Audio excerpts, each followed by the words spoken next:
All right. So here is the next challenge. This one is called Fast Folder.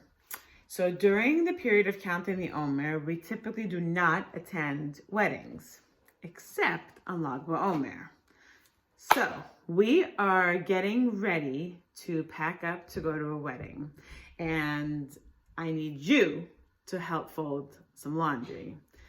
So the things that you need for this activity is some clean laundry and a stopwatch. And what you're gonna do is set the timer for 1 minute and fold as many pieces of laundry as you can in that time. So let's see, we're gonna set our timer and then start folding. 1, 2,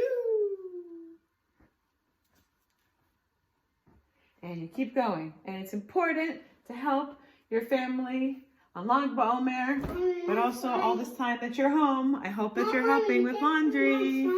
Oh, Ruby says I'm not smiling. I love to smile while I'm folding my laundry. I'm folding my laundry. What else should we pack on our trip? Some pants. Oh, Ruby says I gotta smile. Some pants. And another t-shirt. That's Rumi's shirt. Alrighty. And that's how you do the challenge. Have fun.